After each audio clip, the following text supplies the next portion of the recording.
This cannot be just me, right? What is everyone's gaming day-to-day experience like? Because my love and passion for video games, I am just at a total loss, especially with the current news coming out. I struggle with figuring out how to time manage and play my favorite games. Sometimes playing my favorite games pisses me the fuck off. Sometimes I have trouble justifying thousands of dollars worth of hardware that basically just gathers dust. I can't be the only one here, right?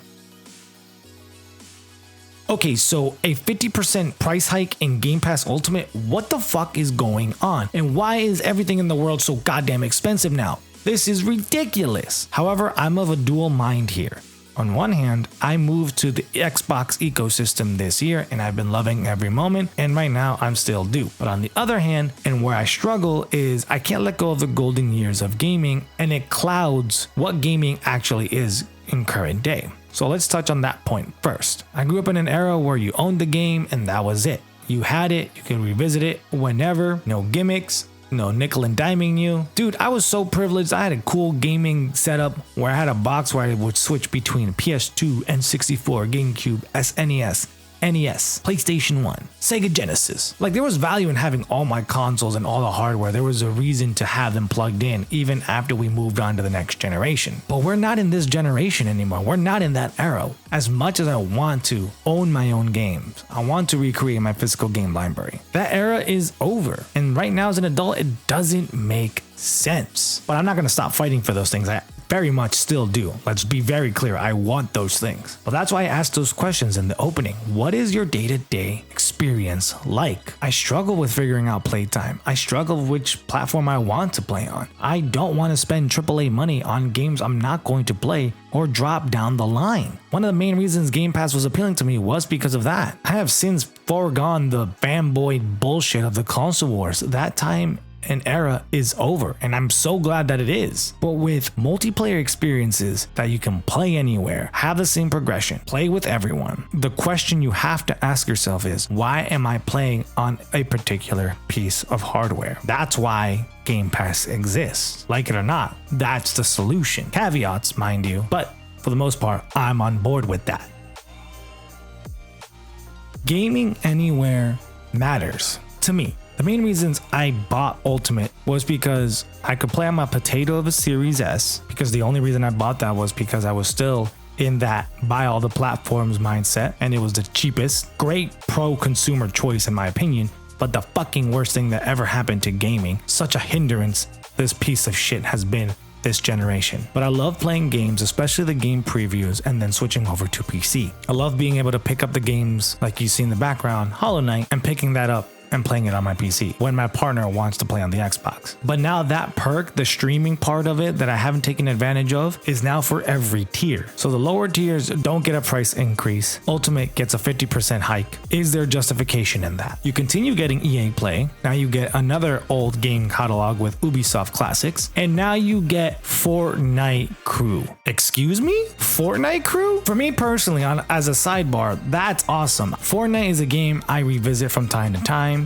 And I'm currently revisiting the Lego modes because I've had a lot of fun with them, and because of those modes, it kicked off this whole survival genre exploration I had all of 2024. So I'm personally going to see benefit in getting Fortnite Crew, but I don't see that being a benefit for every Xbox Game Pass owner. We'll touch on that in a second. And lastly, you get some Riot Games benefits, which I don't know what the fuck that means, and BS in-game rewards or whatever. So the point of contention really is the fact that we get Fortnite Crew, which is like what, $11? So we went from $19.99 to $30, 19 plus 11. Seems like Ultimate is eating the cost of getting the Fortnite Crew perk. But that perk does not make sense for most people. Unlike EA Play, unlike Ubisoft Classics, which sure, you can argue, why the fuck do I care about those games? Yada yada. At the end of the day, at least those perks encompass multitude of games, versus this particular perks involves one game. Sure, a fantastic game, a game that is fucking awesome and deserves its praises, but at the end of the day, it's one game and one experience that you may or may not be bought into. So it looks like you're being forced to eat that cost and not get any benefit from it. Something to keep in mind though, it's not Fortnite. This is a deal with Epic. So Epic has to be cooking something. I think they might be transforming the Fortnite Crew subscription to something else. Who knows? But when they do that, if they do that, Xbox will benefit at that point in time by including that perk in Game Pass. And just so you guys get an idea of why I said that Epic is cooking something, I had this service for a while. I was a beta tester and I paid for it. When they did their whole rework, the big company did a whole thing, rebranding or whatever, I still got to keep those benefits, and then now I got an additional benefit. Sure, now prices are a little different, but with that one thing that I was paying for originally, now I got an added bonus. I can totally see that being a play happening in the future. What that will look like, who knows? However, that is in the future, not now.